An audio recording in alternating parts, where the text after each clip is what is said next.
సరే comrades, CPI ML new democracy జిల్లా committee ఆధ్వర్యంలో ఈరోజు ఆలేరులో మనం ఈ జిల్లా సదస్సును నిర్వహించుకుంటున్నాం. పోయిన నెల 22న కాశ్మీర్లోని పహల్గామ్ ఘటన ఏదైతే ఉందో, ఈ ఘటనలో జరిగినటువంటి పూర్వపరాలు, అంటే ఘటన ఎలా జరిగింది, ఎందుకు జరిగింది, ఒక 4 ఉగ్రవాదులు పాకిస్తాన్ బార్డర్ నుండి ఇండియాలోకి ప్రవేశించడం అనేది ఎలా సాధ్యం?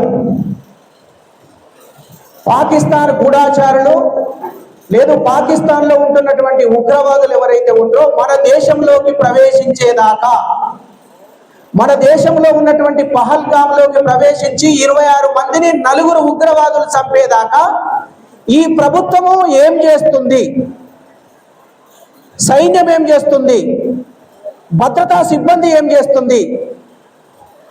ఈ 4 ఉగ్రవాదులు 26 మందిని చంపినటువంటి సంఘటనలో జరిగినటువంటి పరిణామాలు ఏవైతే ఉన్నాయో, ఈ సంఘటనకు ప్రతీకారంగా ఇండియా పాకిస్తాన్ మీద దాడులు చేసింది. దాడులు చేయడం అని మనం ఏం తప్పు పట్టట్లే. ఉగ్రవాదులు 4 ఉగ్రవాదులు 26 మందిని చంపడం అనేది ఒక దుర్మార్గమైనటువంటి చర్యగా సిపిఎంఎల్ న్యూ డెమోక్రసీ భావిస్తుంది. అది ఖండించదగినటువంటిది, అది చేయాల్సినటువంటి సంఘటన కాదు. అయినప్పటికీ ఈ పహల్గామ్ ఘటనలో జరిగినటువంటి చోటు చేసుకున్నటువంటి పరిణామాలు ఏమిటి, ఇవన్నీ కూడా దేశ ప్రజలకు వివరించి చెప్పాలని, అదేవిధంగా ఆపరేషన్ సింధూర్ పేరుతోటి భారత ప్రభుత్వం చేసినటువంటి యుద్ధం ఏదైతే ఉందో, ఆ యుద్ధంలో జరిగినటువంటి అనేక విషయాలను కూడా ఈ దేశ ప్రజలకు వివరించాలని మనం డిమాండ్ చేస్తా ఉన్నాం. ఆ డిమాండ్లో భాగంగానే ఈరోజు ఇక్కడ మనం ఈ జిల్లా సదస్సును నిర్వహిస్తున్నాం. మనం ఈరోజు ఇక్కడ సదస్సు నిర్వహించుకుంటున్నాం. సదస్సు నిర్వహించుకుంటుంటే ఇక్కడ పోలీసు వాళ్ళు ఇక్కడికి వచ్చారు, రానివ్వండి. కానీ పాకిస్తాన్లో ఉన్నటువంటి ఉగ్రవాదులు భారతదేశంలో ఉన్నటువంటి సామాన్యులను చంపేంత వరకు ఈ దేశంలో ఉన్నటువంటి భద్రతా సిబ్బంది ఏం చేస్తుందనేది మనం ప్రశ్నించాల్సినటువంటి అవసరం ఉంది. ఒక పక్క మోడీ ఈ భారతదేశంలో ఉన్నటువంటి భారతీయులను లేదు భారత వనితలను, భారతదేశంలో ఉన్నటువంటి మహిళల సింధూరాన్ని, బొట్టును చెడిపేసినటువంటి ఉగ్రవాదులను మేము అంతం చేశామని మోడీ, అమిత్ షాలు ప్రకటిస్తున్నారు. ఓకే, భారత మహిళల సింధూరాన్ని చెడిపేసినటువంటి ఉగ్రవాదులు అంతం చేశామని చెప్తున్నటువంటి భారతీయ జనతా పార్టీని లేదు మోడీ ప్రభుత్వాన్ని మేము ప్రశ్నిస్తున్నాం. ఒకటి, ఈ దేశంలో మణిపూర్లో, ఉత్తరప్రదేశ్లో, మధ్యప్రదేశ్లో, గుజరాత్లో మహిళల మీద బహిరంగంగా బట్టలు ఉడదీసి నగ్నంగా ఊరేగించినటువంటి పరిస్థితి కూడా మీరే చేశారు. ఓ బీజేపీ నాయకులారా, మేము నుదుటి సింధూరాన్ని చెడిపేసినటువంటి వాళ్ళ మీద ప్రతీకారం తీర్చుకున్నామని చెప్తున్నటువంటి మీరు ఒరిస్సాలో ఆదివాసీలైనటువంటి గిరిజనుల మహిళలను అనేక విధాలుగా మీరు అవమానించారు.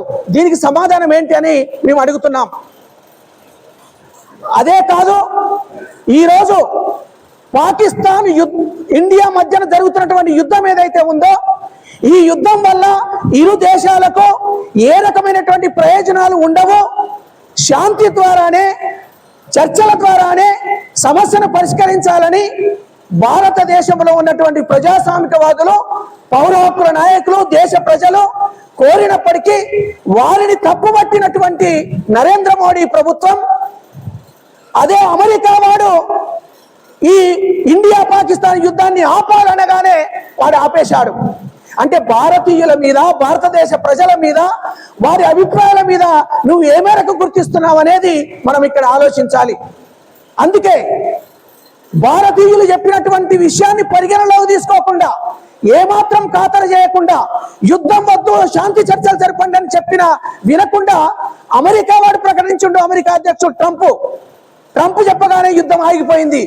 అలాంటప్పుడు నువ్వు ఈ భారతదేశం మీద, భారతదేశ జెండా మీద నీకున్నటువంటి గౌరవం ఏ పాటిదో అనేది కూడా మనం అర్థం చేసుకోవాలి. అందుకే ఈరోజు దేశవ్యాప్తంగా తిరంగు యాత్రను బీజేపీ ప్రకటిస్తుంది. తిరంగ్ అంటే 3 రంగుల జెండా. 3 రంగుల జెండాకి ఇస్తున్నా, నేను అనేక గౌరవం ఇస్తున్నాను చెప్తున్నావే, కానీ అమెరికా వాళ్ళు చెప్పినట్టు వింటున్నటువంటి నువ్వు ఈ రకంగా తిరంగు జెండాను కూడా నువ్వు అవమానిస్తున్నావు అనేది కూడా మనం ఇక్కడ అర్థం చేసుకోవాల్సినటువంటి అవసరం ఉంది. అంతేకాదు ఈరోజు ఆపరేషన్ కగారు పేరుతోటి ఆదివాసీలకు, గిరిజనులకు, అడవిని నమ్ముకొని జీవిస్తున్నటువంటి ప్రజలకు అండగా ఉన్నటువంటి సిపిఐ, మావోయిస్టు, ఇతర కమ్యూనిస్టు విప్లవకారులు, ప్రజా ఉద్యమకారులు, ప్రజాస్వామికవాదులు పోరాడుతుంటే వాళ్ళను పిట్టను కాల్చినట్టు ప్రాణాలతోని పట్టుకొని చిత్రహింసలు పెట్టి క్రూరంగా చంపుతున్నటువంటి పరిస్థితిని కూడా ఈరోజు బీజేపీ ప్రభుత్వం సాగిస్తుంది. నిన్నగాక మొన్ననే నంబాల కేశవరావు అని సిపిఐ మావోయిస్టు కేంద్ర కమిటీ కార్యదర్శి కామ్రేడు నంబాల కేశవరావును పట్టుకొని ఒరిస్సాలో అనారోగ్యంతో గురయ్యి వైద్యం చేయించుకుంటే పట్టుకొని కాల్చి చేసినటువంటి దుర్మార్గమైనటువంటి చర్యలు ఈ రోజు అనేకం జరుగుతున్నాయి. అందుకే ఈ పహల్గాము ఘటనకు సంబంధించినటువంటి వివరాలు, ఈ ఆపరేషన్ కగార్ పట్ల జరుగుతున్నటువంటి దారుణాలు ఇవన్నీ వివరించి ప్రజలను ఎడ్యుకేట్ చేయడం కోసం మనం చేపట్టినటువంటి ఈ జిల్లా స్థాయి సదస్సు ఏదైతే ఉందో, ఈ సదస్సును మనం ఈరోజు నిర్వహించుకుంటున్నాం.